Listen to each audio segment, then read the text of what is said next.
When the power goes out, most of us expect it to come back on within a few hours, but sometimes major storms cause widespread damage and outages can last longer than expected.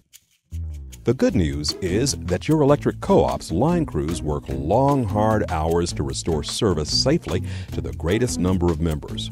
That's you in the shortest time possible. Ever wonder how they do it? Well, there are 4 steps to restoring power that we should all know about, especially when we find ourselves in the dark. Step 1. Repair high-voltage transmission lines.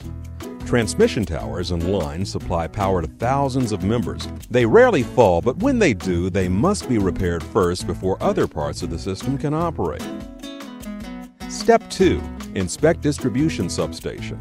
Distribution substations receive high-voltage power from transmission lines, then disperse that power at a lower voltage to the co-op's main distribution lines. Depending on your electric co-op's service territory, distribution substations can serve either hundreds or thousands of members.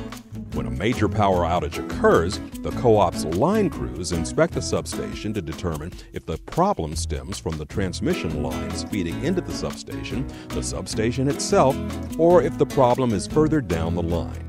Step 3. Check main distribution lines.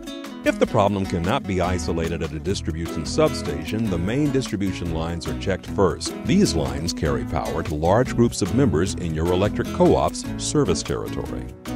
Step 4. Examine tap lines. If local outages persist, supply lines called tap lines are examined. These lines deliver power to transformers that are either mounted on poles or placed on pads for underground service and can be found outside of homes, businesses, and schools. Occasionally, damage will occur on the service lines between the nearest transformer and your home. Has your neighbor ever had power while yours is out? That is why. When the problem is in the tap lines, co-op line crews will fix outages in an order that will restore service to the greatest number of members at a time. As you can see, restoring power after a major outage is a big job and involves much more than simply flipping a switch or removing a tree from a damaged line.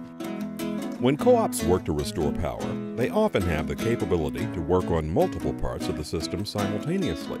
This ensures reliable power with a faster response time.